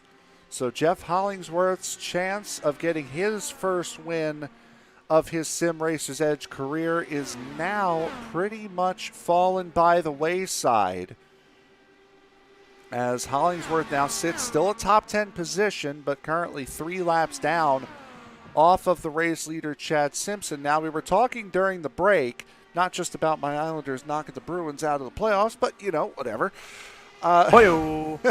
We're talking about Chad Simpson right now, who had a 1.8 second lead, and about 2 laps later, it had evaporated down to a 1.1 second lead where it sits right now. Chad Simpson might be trying to save fuel to not have to pit the rest of the race. That's going to be a big ask, because these guys are only running, I believe, 81% fuel fill. I don't see him getting 40 laps out of this tank. He got 40 because they all came in on lap 101. Well, Simpson got to 140. Yeah, Simpson got to 140, but there were 2 caution laps in there. He's going to have to go. He's going to have to go 55 laps on this tank of fuel. I don't see that possible unless he turns that engine mode down to as lean as possible, which if he would have done that, he'd have been passed already. Yeah, absolutely. But it looks like Bentley Glazer might be playing the same game right now, as both of them have slowed down from 25 flats to 25.4, 25.3, 25.4. They're definitely running a little bit leaner of a fuel mix than they were. Looks like the entire field is right now, kind of playing the fuel strategy game. I guarantee you everybody's going to have to come in for at least one more splash and go. Yeah, that's way too long, and we'll take a look here at what the top 5 did coming into pit road. Sturgill and Brawpatcher. Go ahead. I was going to say, it looks like Chris Simard not able to get the damage fixed with a quick repair. He's been sitting in pit road for over 3.5 minutes now. Yep. So definitely not the night Simard was hoping for. No, absolutely not, as he's down in 14th position. This race rather inconsequential to him because he already has second place in points wrapped up. He cannot lose that. He cannot gain from it. So that it's already done as far as his season is concerned. So going out there racing for a win tonight, I wouldn't be surprised if he just puts it on the hauler and calls it a night now that his chance at a win is pretty much gone. Here's Butch Davis, who we have on screen right now and have for the last couple of laps. Butch Davis right now would be the recipient of 3rd place in points if all stays where it is. Bentley Glazer came in a good amount of points behind him. As a matter of fact, we'll take a look at the point standings coming into tonight's race. Again, Nate Siefker already the champion. Chris Simard already 2nd spot. Jeffrey Roulette, who came into this race with a 12-point advantage over Butch Davis, out after multiple incidents. He retired on lap 53, so he is done. Butch Davis currently running in 3rd. Jeff Hollingsworth, we just saw him get the pit road speeding penalty on lap 144. He is running in 9th. Bentley Glazer up running in 2nd with a 13-point deficit. That will not be enough to surpass Butch Davis being just 1 position behind. And Jeffrey Bogan did not show up here tonight. So that right there will pretty much seal the deal as far as it being, it'll most likely be Butch, Roulette, Glazer, Hollingsworth, and Bogan, the way that 3rd through 7th will work itself out. Yeah, absolutely. And Butch Davis, a smart enough racer to know that he doesn't really have to push overly hard right now. Just kind of riding, just turning laps, and just making sure that, he can come home. He's got to finish top 8 will clinch third place in points for Butch Davis tonight. And how about Chad Simpson here tonight? We just saw in the standings, he came in halfway through this season, and with the races that he has won, if he wins tonight's race, he'll have a 500 winning percentage, 50-50 this season as far as wins and races participated in. He'll finish 8th in standings after running only half a season. Yeah, absolutely. I mean, that's an amazing season to string together. 7 starts, 3 wins, 2 poles, 7 top 5 finishes, 7 top 10 finishes. And the biggest stat that we need to look at with Chad Simpson, 0 penalty points. I'm going to say that again, 0. And that's the only other right, and the only other 2 drivers to have 0 penalty points each only have 1 start, and that's Michael Sturgill, who has 2 starts now tonight, and Dylan Moskowitz. Those are the only other drivers in the series that have 0 penalty points for the season. And you just saw Bentley Glazer get around Chad Simpson, that being for the race lead. So Simpson is in full fuel conserve mode as Butch Davis is in full I'm going to pit again mode, as Simpson now less than a second ahead of Butch Davis. He's got a 5-second gap to Yari Brapatcher, who is still battling with Mike Sturgill, and we are inside of 30 laps to go. Man, this race went quick. Yes, it did. But if you take a look at the lap times between Glazer, Simpson, and Davis, Glazer last lap 25.6, Chad Simpson 26.2. So Simpson is on full fuel conservation mode. Yeah, and Simpson, you look at the last 2 laps, look at the laps inside the top 3 of these guys here. Simpson, Glazer, 25.56, Davis, 25.52, Simpson, 25.87. So this is certainly Simpson playing a strategy game right here. Yeah, these guys are definitely playing the game to perfection right now. And quick lap of the race, by the way, goes right now to Butch Davis, 25.021. Yep, 25.021. Chad Simpson at 25.024. Jose Vigera in pit road. Vigera has had an issue. Michael Sturgill has spun coming off of turn 2. His front end completely destroyed on that number 90. And Sturgill, who had such a good race going, is going to lose it here in the last 27 laps. And that goes back to that 6 mile an hour crosswind that they're hitting on the transition coming off of 2. Just the back end washes out and just noses it into that safer barrier. Yeah, that's unfortunate for Michael Sturgill, who had such a good race going. Still only running in 7th right now, even with all that front end damage, as Butch Davis has gotten around Bentley Glazer. Bentley Glazer had a major moment, or had to have had a major moment somewhere, because he's lost ground to Simpson and to Butch Davis, unless he's now really turned it down for strategy. Wow, he's almost stopped in turn 2.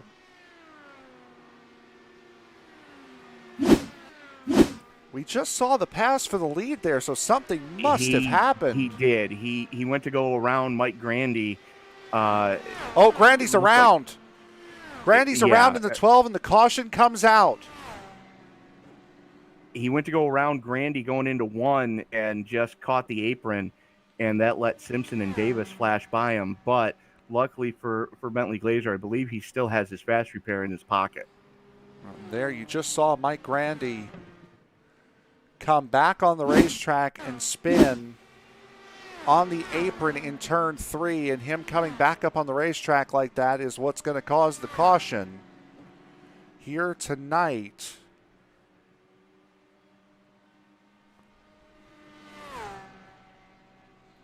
as that will be the cause of caution number 5 here tonight.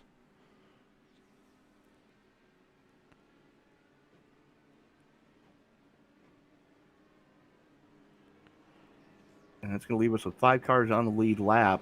Looks like Sturgill gonna get the free pass under this caution, as Grandy in his pit trying to get that car fixed right now. So Simpson, Brupatcher, Davis, Glazer, and Dan Brazington in 5th, the only other car on the lead lap. So that long green flag run that we had really stretched this field out. Absolutely did, and you just saw the race off of pit road.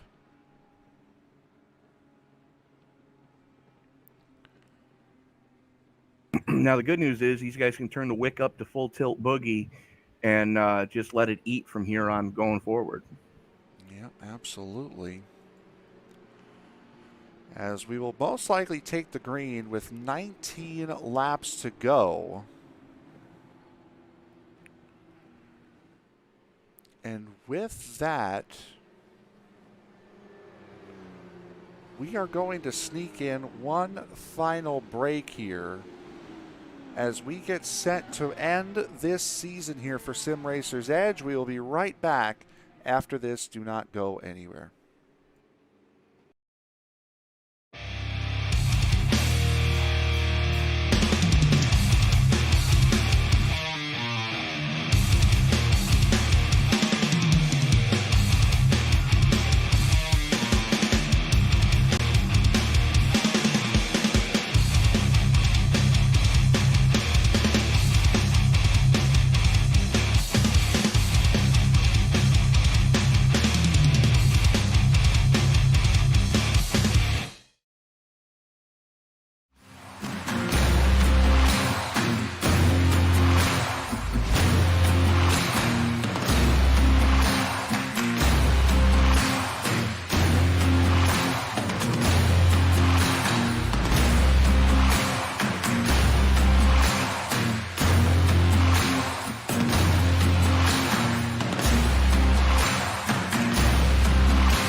About to begin what will hopefully be the final green flag run of the Sim Racer's Edge Alpha Series Season 2.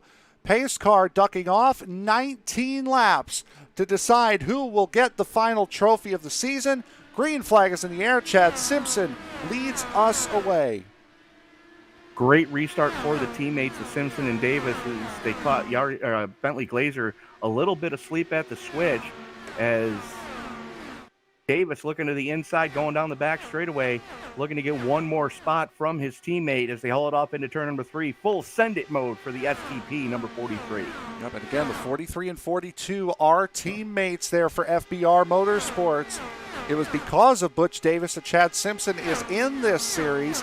Now they're battling for the final trophy. They were battling for the win back at Iowa. Now they're doing the same thing here at Atlanta. Bentley Glazer, half a second behind. Yari Brobpatcher there as well. Michael Bourne going for a ride coming off a 2. There's Bourne. Caution's out. Yep, caution is out. And we'll try to see what happened to Michael Bourne. Bourne battling with Sturgill and Mcfadden, and it looks like he either came down on Mcfadden or he just lost it again coming out of turn 2 like we've seen so many drivers do here tonight. We'll take a look and see from Mcfadden's point of view. And yeah, he came down across the 22 and took himself out essentially. And that will be the cause of caution number 6. And speaking of Mark Mcfadden, we were talking about him being about 3 or 4 laps down earlier. Well, he's still 3 or 4 laps down. However, this time he's in the top 10, running in 9th now in that number 22. So not bad for Mark.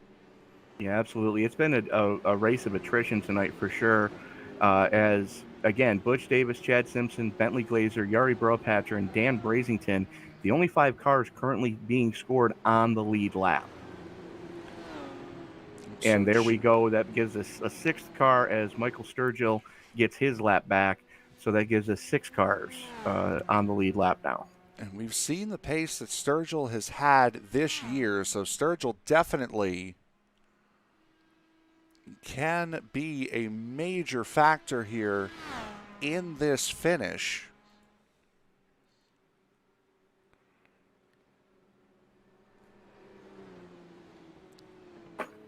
As we continue working here, caution laps, lap 16.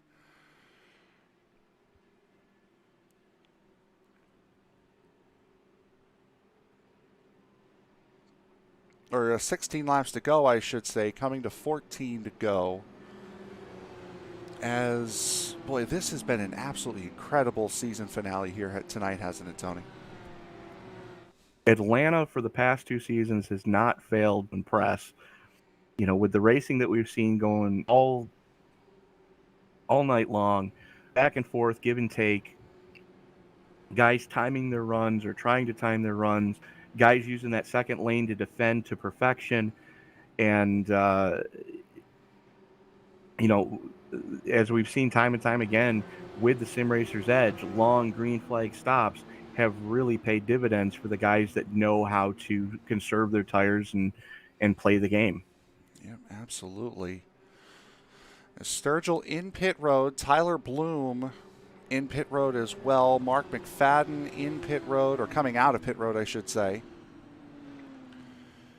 As Michael Bourne still in pit road repairing his car, Chris Simard still in pit road repairing his. As we don't have many drivers left here in this field, what was a field of 24 is now a field of, I would say, 10. As we are a couple of laps away, and again, we've seen this come up multiple times here this season. We do not have green-white checkers in this series. So the 195 laps scheduled are the 195 laps that we are going to run here tonight.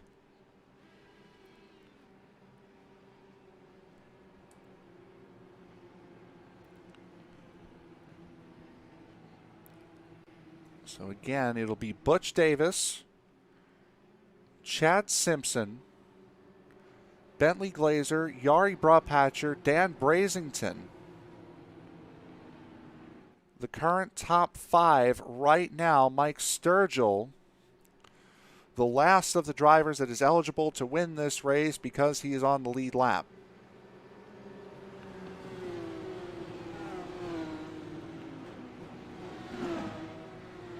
The lights are out on the official iRacing pace car. Davis going to have the button right now. He's got his teammate behind him. Bentley Glazer hungry for a win. Yari Brobpatcher, your pole sitter, has made his way back up into the top 5. And Dan Brazington, who's been up in race control all season, putting on a clinic tonight, showing that he still knows how to wheel one of these high-powered Indy cars around a track. Elected to move up into race control around midway through this season because of the poor start that he had to the season.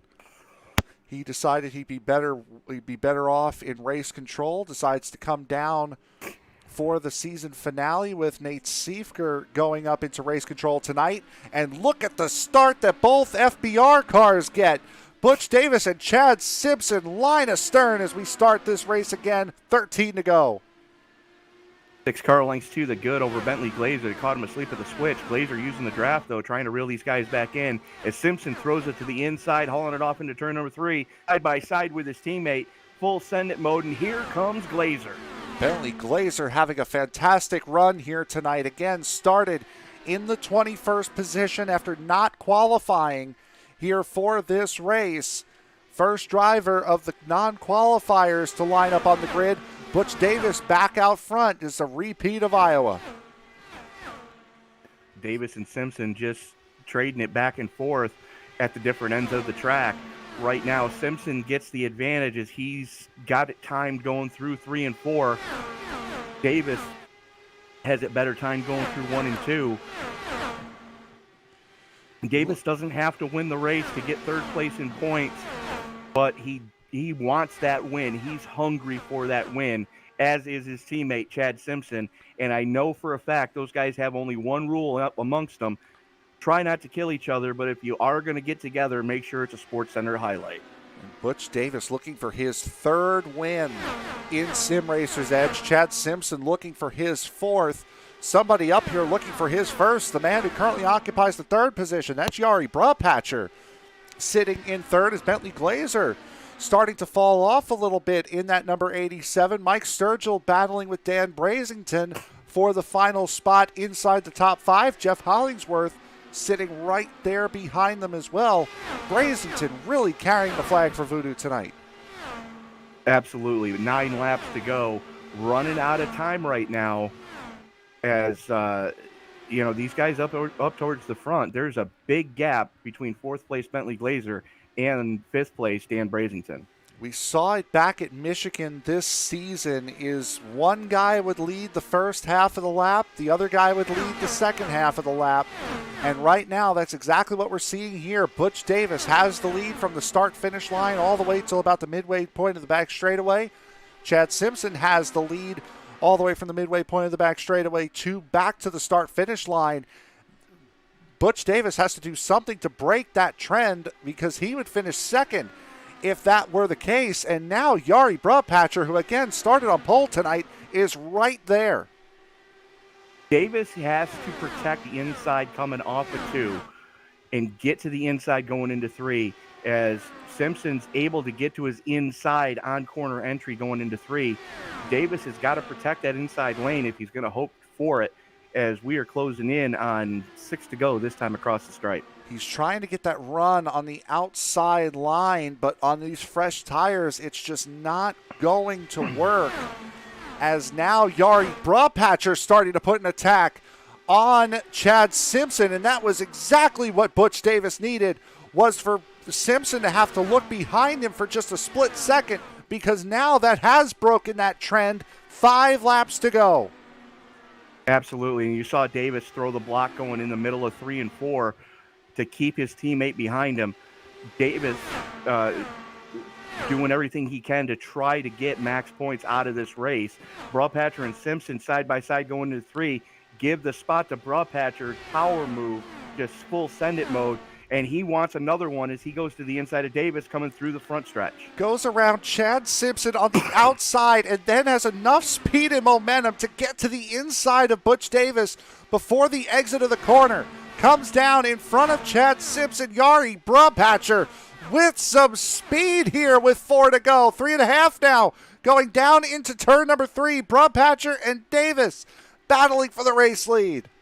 Not to be denied, Yari Brupatcher set quick time in qualifying, and he's showing why right now.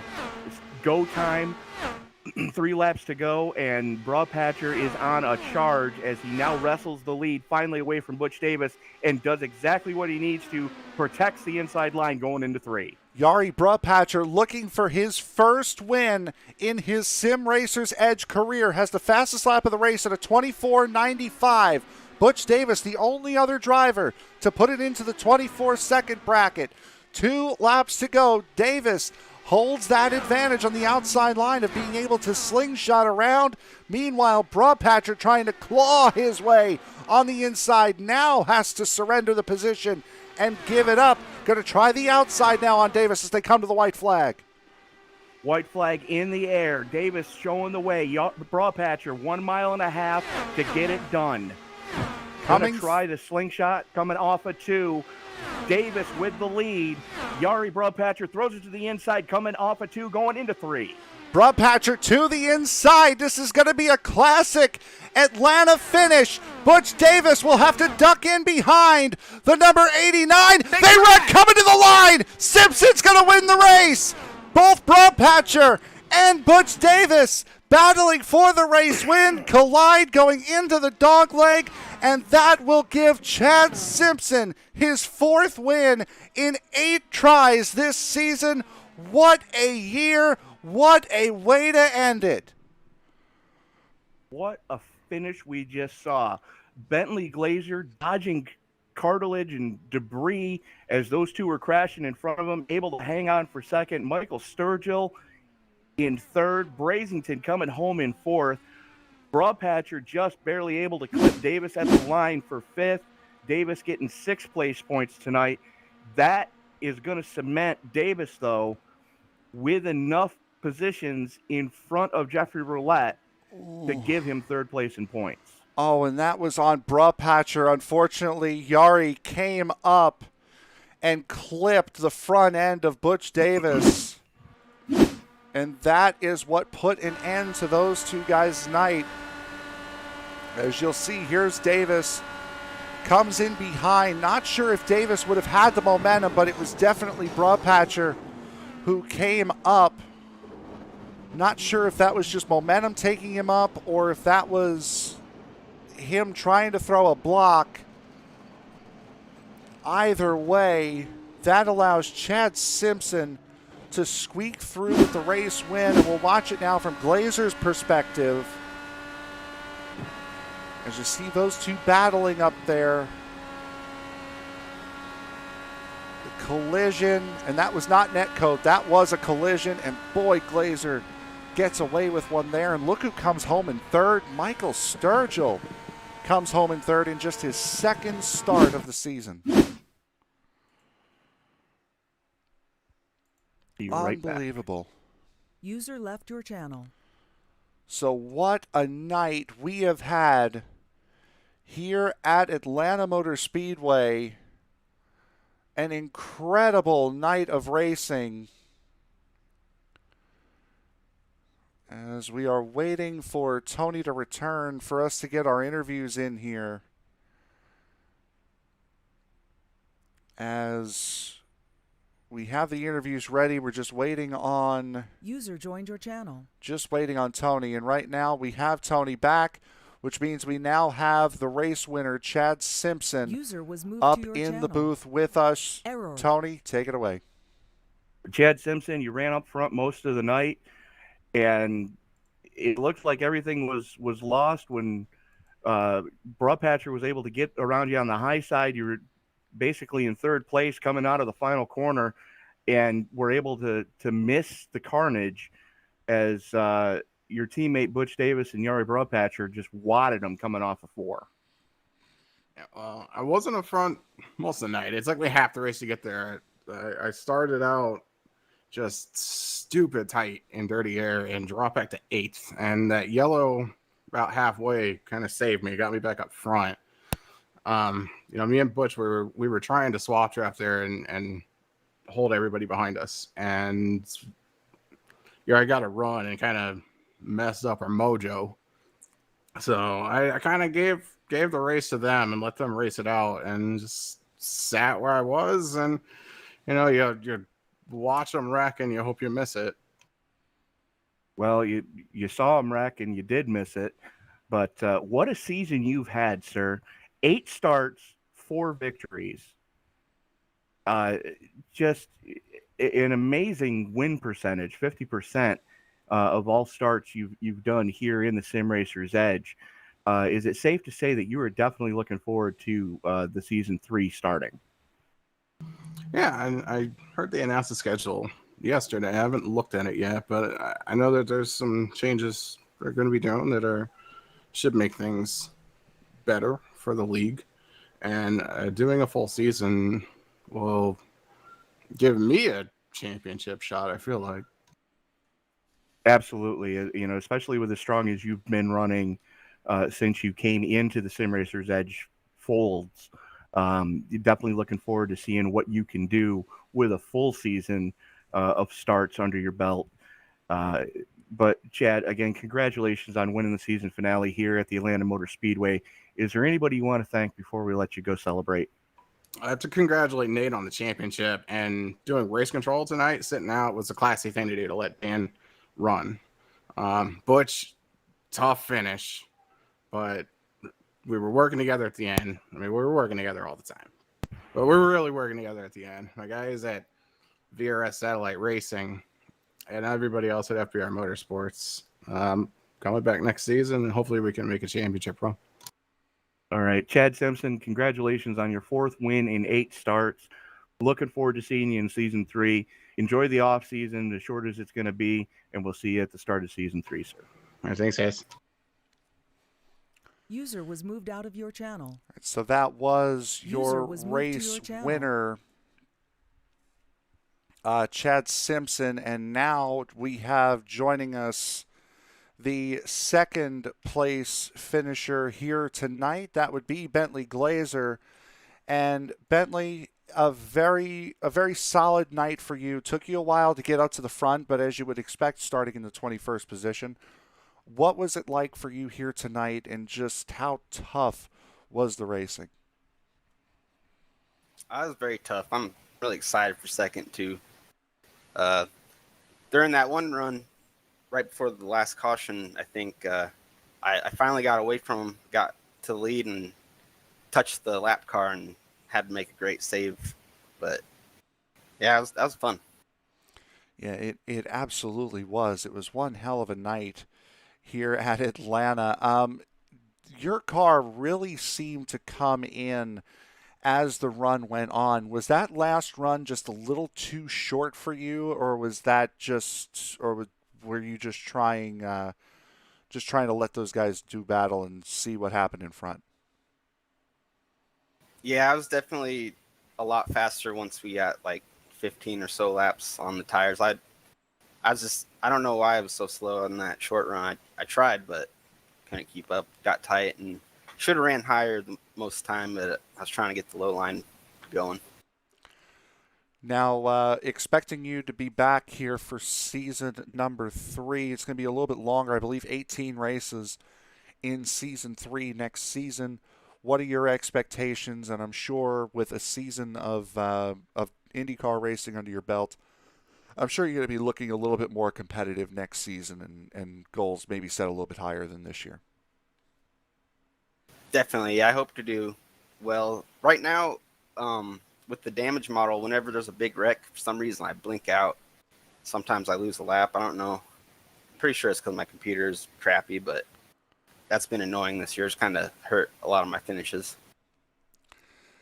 Anyone you want to give a shout out to and a thank you to as you come home? I believe you will definitely inside the top 5 in points, and I believe coming home in 4th in your first season with SRE.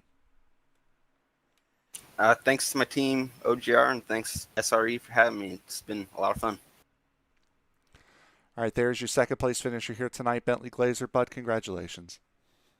Thank you. Have a good one. So there was your 3rd place finisher tonight, Bentley Glazer, and we will go now to Tony, who has our 3rd place finisher here tonight, Michael Sturgill. Mike Sturgill, 2 starts in the Sim Racer's Edge this season, 2 times putting it in the top 5. Congratulations on the podium finish tonight here, sir. Yeah, thank you. I was going to be happy with the top 5, and then well, the two, I guess P1 and P2 just got into it. So that works for me, I guess. Yeah, absolutely. All hell broke loose in front of you. Talk us through that final corner, how you were able to snake your way through all the carnage and debris that was in front of you. Yeah, I clipped him a little bit, but I was just watching the wreck and I saw one up by the wall and one going down low towards the grass there, and so I just try to put her right in the middle. And sometimes that's about all you can do, when you're coming down to crunch time. But season 3 tentative schedule or interim schedule released earlier this week. Your thoughts as the series takes a couple weeks off, regroups, rejuvenates, and gets ready for season 3 for Sim Racer's Edge. Will you be joining us for more races next season? Yeah, I'm not much of a road course guy, and I got an opportunity that I took on Wednesday night, so I couldn't really even be here. But my Wednesdays have freed up, and with more ovals being on the schedule, it definitely entices me more to show up. So should be running probably the full season next year. All right. I know that's going to be a load off the rest of your VSM teammates' minds that, you're going to be helping carry some of the load in the team standing next season. So, again, looking forward to that one for you. Congratulations on the podium here tonight. Before we let you go, is there anybody you want to thank? Yeah, thank everyone watching, including my mom and dad. Thank you guys for putting on a broadcast for them to watch. Everyone, all the admins of the league, all the drivers. It's always fun to have really long green flag runs. And VSM for just letting me hop back in and run with them, even though I haven't been here in a while. Also, want to apologize to Tim early on in the race. I got in the corner, got real tight, tried to lift, and I think it caused him some issues. So just want to apologize for that. I try to be as clean as I can out there. All right. Well, Mike, we're looking forward to seeing you in season 3 of the Sim Racer's Edge, and congratulations again on the podium to here tonight. Thank you, guys. Look forward to seeing you next year, next season. User was moved out of your channel. So there was your third place finisher here tonight, and Tony, it wasn't just today, which was a great race. It was an absolutely fantastic season overall. And it was really a tale of two seasons. Looking through the first half of this season, Nate Siefker won 5 races through the first 9 this year. The remainder of the season was owned by Chad Simpson, winning 4 of the last 8. Nate only getting 2 victories come the end of this season. So it really was a tale of two seasons. And next year, Formula One got very excited with Hamilton versus Verstappen this year. Next year, we have Siefker versus Simpson to look forward to. Absolutely. And, the other thing that you got to keep in mind, too, it's going to be Siefker, Simpson. Don't count out Butch Davis because he's got a lot of momentum on his side, especially, coming after tonight. He's got something to prove. He's going to have a chip on his shoulder because he probably could have won this race had he made a couple of different corner entry points. And you've got Chris Simard, who's going to be hungry after finishing second for the second straight year. You got Butch Davis, Jeff Hollingsworth still hungry as ever. Bentley Glazer, this was his first full season in an IndyCar. So, definitely look for him to, be up there and battling week in and week out next season. So, there's a lot of storylines that we're going to see play out in season 3, which you can catch every minute right here on ESPN. Yep, absolutely. We will be back for season 3. Actually, it was Butch Davis that finished, looking at it now. Davis nipped Simard by 4 points last season to finish second. But you're right. We will be back for season 3. We cannot wait. Even more races for the Sim Racers Edge Alpha Series next season. Man, it was, 19 weeks this season took, and it felt like it flew right by. Can't believe we're at the season finale already for this season. So we'll take a quick look here at what is going on the remainder of the week here on ESPN. For those of you who are looking at ESPN, wondering what happened to the Endurance for Amateurs race, that race was postponed until next week. So the season finale for the Endurance for Amateurs series will be in will be next week at Watkins Glen. They decided to take today off because of the season update for iRacing. So next week will be the Endurance for Amateur season finale. You did not miss it. That got pushed back a week because of the iRacing update. Tomorrow, however, will be the TNT Truck Series presented by United Sim Racing Association. They will be at Kentucky. Tony and I will be in the booth for round number 2 of that season. That race will start at 7:50 p.m. Eastern Time. Coming up on Friday will be the Circle B Diecast Super Speedway Series, round number 18 of that season. The second race in the round of 10 for the championship. They will be at Daytona in the Truck Series, broadcast starting at 8:20 p.m. Eastern Time. It's going to be either Sam and Byron in the booth for that, or it's going to be me and Byron, one of the two. Coming up on Sunday will be the Medieval Racing League. They will be at Kansas for round number 8 of their season. That will be Sam and Byron in the booth there. 8:10 p.m. Eastern Time will be the start time for that race. And then coming up on Monday will be the Rowdy Energy Cup Series from Texas, their all-star race as they hit the halfway point of their season after a very good race at Sonoma this past Monday. That race will be at 8:20 p.m. Eastern Time. So with that, we will wrap it up here for tonight and for this season. Tony, any final thoughts on this season? If what we just saw in season 2 is any indication of what we can look forward to in season 3, folks, you're not going to want to miss a moment of action. So don't forget to like, favorite, subscribe, share, and turn on bell notification so you don't miss a single moment of action of the Sim Racers Edge season 3 that's coming up. Yep. Also follow us on Facebook and on Twitch as well. Still trying to build that Twitch profile for us here. We've just crossed the 1,600 subscriber plateau not that long ago. So what, maybe a month or so after we hit 1,500, we're now at 1,600 subscribers. So we thank you very much for that. The rate of growth this year for this network has been absolutely mind-boggling. We've had, 800 subscribers over this last year. Has been absolutely mental growth for us here at ESPN. So with that, we will go. Actually, bloody hell, we forgot the final results. Going to the final results for the final race this season. We've heard from Chad Simpson, who was won here tonight. 4 wins in 8 races this season. Bentley Glazer, Michael Sturgill, you've heard from them as well, finishing out the podium. Dan Brazington and Yari Brupatcher round out the top 5.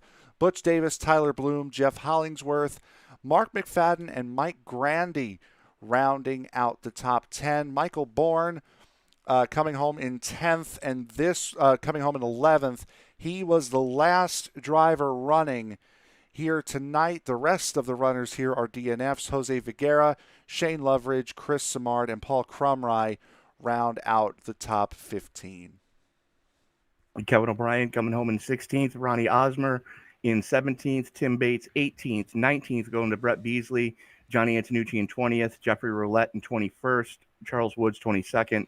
Will Fletcher 23rd. And Carl Burke, the last car to take the green, in 24th. And Nate Siefker in race control. Neil Messer not taking the green flag here tonight. So now we will say goodnight for the final time here this season for Sim Racers Edge Alpha Series Season 2. Season 3 right around the corner. but we will ask you to be back with us tomorrow night for the TNT Truck Series presented by the United Sim Racing Association from Kentucky. Good evening, everybody.